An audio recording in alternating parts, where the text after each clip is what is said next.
Alright guys, we're going to be continuing the teardown of this XR100 engine. Now I'm going to be taking off the generator side cover, along with starting with the clutch cover, taking the clutches out, separating the case, and also getting the transmission gears out. So let's get to it.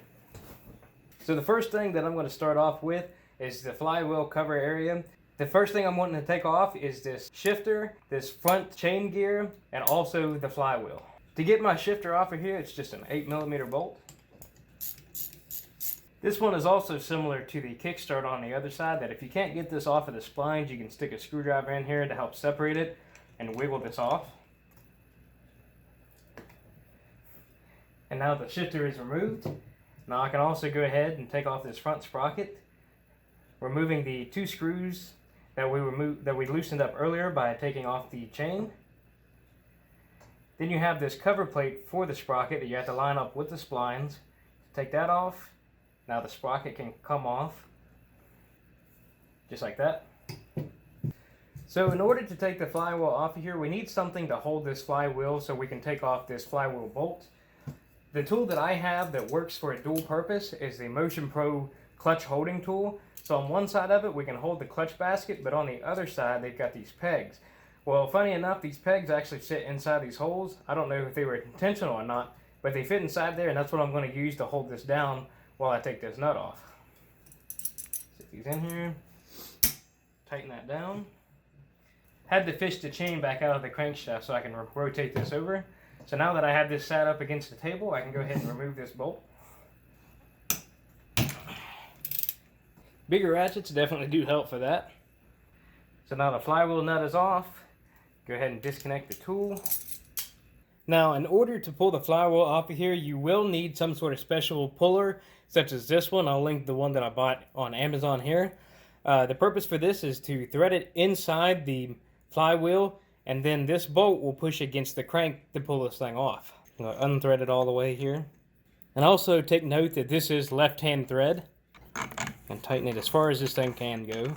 Now with it tightened, we can take the center bolt and tighten this, and it will pull off the flywheel.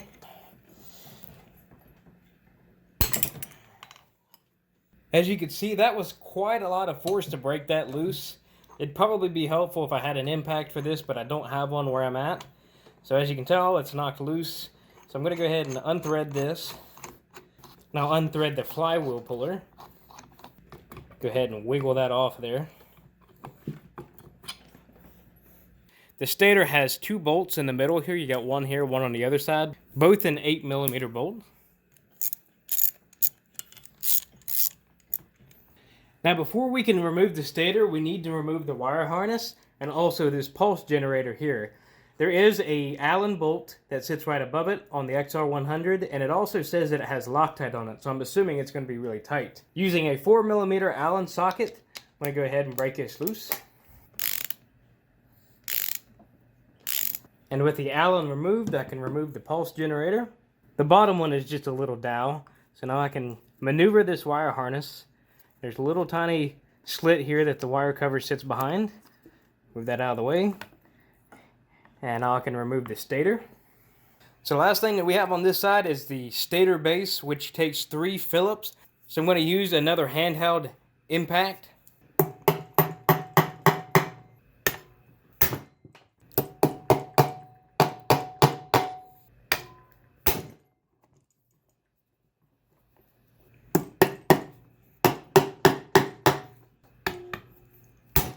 Probably going to be a little stuck on that shaft. Trying to pull it out.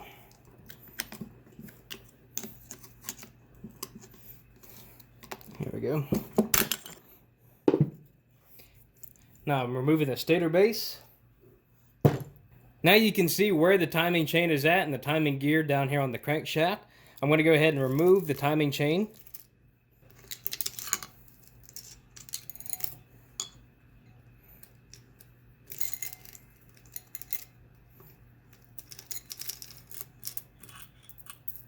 And now we're done with the stator cover side.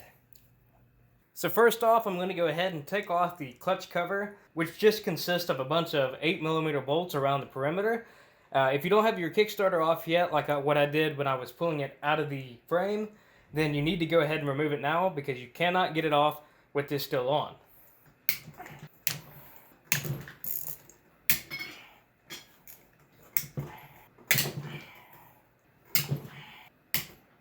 Again, I would like to point out that not all of these bolts are the same length. As you can tell, that these two are not the same. This shorter one went over here on the far end. This one went on the front end. Both of them are not the same length. Easiest way to help organize these, what I like to do is just get a piece of cardboard, draw out what this looks like, and just put holes in the cardboard and start putting these bolts into them. So after you get all 9 bolts off of here, you can go ahead and start slowly prying this clutch cover off.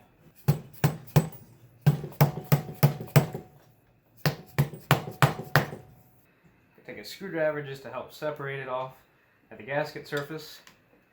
And again, it also has to come up off of this spline here. So it's probably going to take a little bit of extra prying force once we get to that spline. Being just real gentle with it.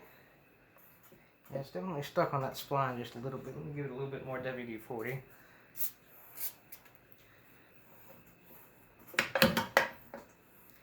Just like that, clutch cover is now off.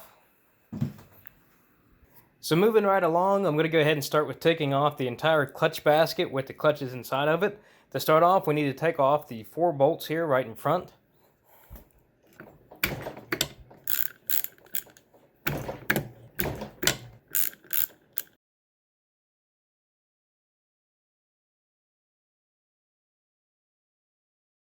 Now, once the last bolt is out, we can remove the clutch lifter plate. Then we have the clutch springs here. We can go ahead and remove those. Now we have a snap ring that's directly in the center of this clutch basket, so I'm going to go ahead and use some snap ring pliers to grab it. Have to open them wide enough to get them over top of the spline, just like that. Now we should be able to go ahead and take off what they call the clutch center. I'm going to try to wiggle this back and forth off of the spline. I'm just taking a couple of the clutch discs with it and just hold that back in place. And pull that off the spline. So set that off to the side. Then we have all of these clutches here, so I just want to kind of count them out in order here and put them on the clutch inner back here. I'm going to actually just lay them down just to help organize them all. Again, for the miles that was on this dirt bike, pretty good condition for the clutches. And the last thing in here is the pressure plate. So now we have a splined washer, and pull that up out of there. And now the clutch outer. I'm just going to wiggle it just so I can get it off of the splines there. And now the clutch is fully out. Now, if you're planning on splitting the case like I am, you actually need to keep this on here because we need to use it as a gear jammer to take off the primary gear's lock nut. Just like that. Now the gears are matched up. Now we need to get some sort of gear jammer to sit in between the clutch gear and the primary gear. So now what I went ahead and done was loosen up the nut for the primary gear. I ended up getting a comment on one of my Raptor videos about using a penny as a gear jammer. I wanted to try it off video just to make sure it worked, and surely enough it actually did. So as you can see, I have a penny just chilling in between those 2 gears, and it's barely hanging on by the top gear. It was actually enough that it caused the nut to actually loosen up. So as you can see, the ratchet's turning, but the gear is not. That means that that nut is loose. So now that that nut is loose, I can remove this oil journal that has a spring on it. I'll put that in a safe place. Now I can remove the nuts from the primary gear. And I can also go ahead and remove the clutch basket again, since it's no longer needed for now. There also is a washer that sits in front of the primary gear, so remove that. And you can remove the primary gear. Then you have the collar that sits behind the primary gear, but you can't get it off because of the oil pump. So next, let's remove the oil pump. In order to get the oil pump out, you see those 2 screws that are sitting on the inside here. You have to rotate the oil pump over in order to get the alignment so you can get those screws out. So it's just these 2 screws on here that you have to take a Phillips to. So after multiple attempts to get this Phillips out of here for the oil pump and 2 tools later, I managed off camera to get it off using this hand impact driver, which I already broke one of the bits off, which was the number 2. So I tried the number 3, which did fit in there pretty well. Tried it and managed to break them both loose. So let's continue. And both of the bolts are completely loose. I slowly back the oil pump out of there. Both bolts are still inside here. The next area that I'm going to go ahead and disassemble is the gear shift linkage. To start off, we need to take off the stopper arm and the stopper arm bolt. So once that bolt is loose, you need to be careful when you take this off because there is a spring behind this, as you can see. Next up is the shift drum stopper, which is this piece right here. This also takes another 10mm bolt. Now, in order to get this thing off, you're going to have to rotate through the shift drum to get this locked in place so you can get this bolt loose.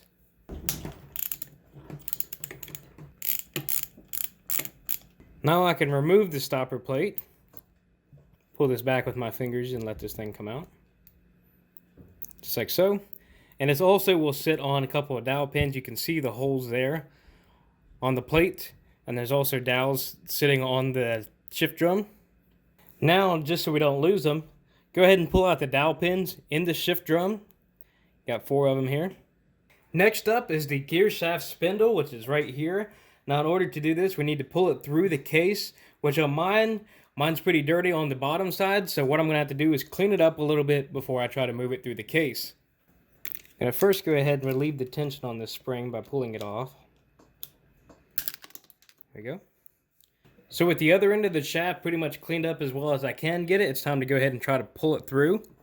I'm going to use a rubber mallet to assist hitting this thing through.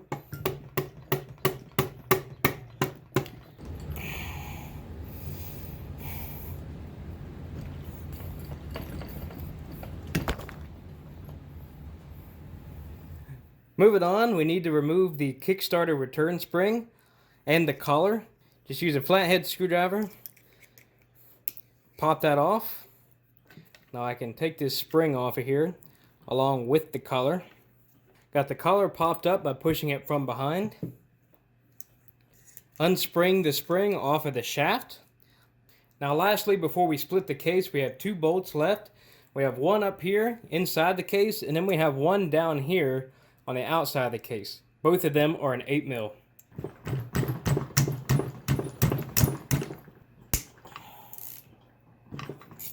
And the one on the inside is a lot longer of a bolt, and the one on the outside is a shorter bolt.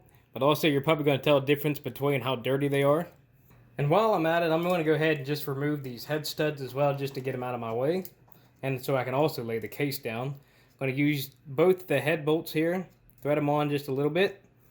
And then I will loosen up the bottom one to help unscrew this out.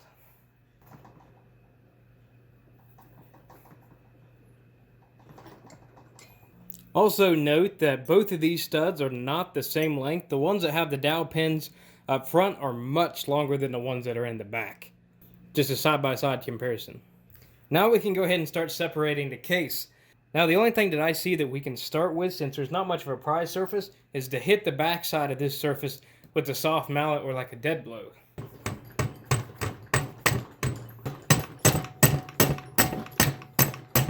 So after repeated hittings with the rubber mallet, I was pretty much hitting this upper surface here and on the bottom too, flipping it up. I finally got a crack made here, so I'm just going to try to get a screwdriver to help pry this thing apart, going along the seams as I go. So after countless pryings and beatings on this case, I finally got it to separate. Go ahead and pull all of that off. So there's one case half. The rest of it is just the transmission gears and the crankshaft, along with the shift drum down here in the bottom. Alright, so after moving the bottom half of the engine, I've got the engine stand out now so I can actually maneuver this thing around on a rotisserie. First thing I'm going to go ahead and do now is remove the crankshaft, which is just held in by a slip fit bearing. So you can just wiggle it and pull it on out. Now you got the bearing on that side pulled out with it and the race right here. Now we can remove the Kickstarter spindle right here. So I'm just going to go ahead and take off the shaft first. So you have a washer on that gear. And then we can take off this shaft for the Kickstarter. Now I can disassemble the transmission gear, starting with the shift forks. So these forks are held in by this pin right here. So I'm going to remove this pin.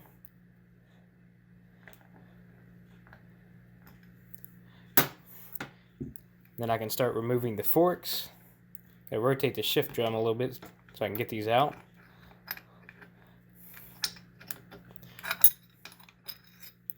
The first one that I pulled out has 5R4 1R.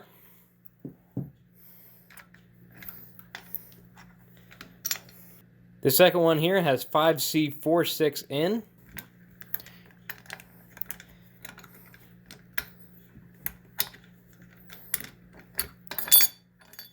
And here's the last one that says 5L58S.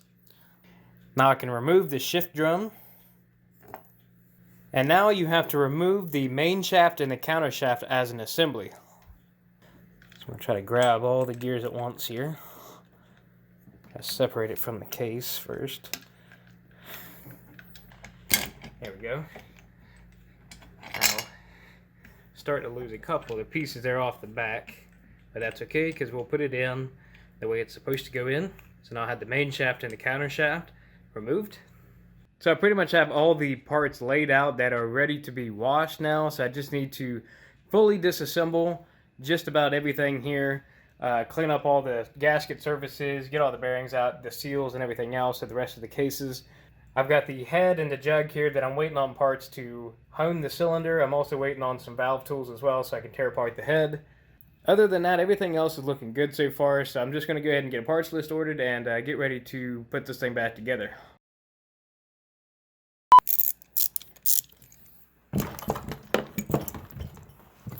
Wish this thing would sit up, I swear.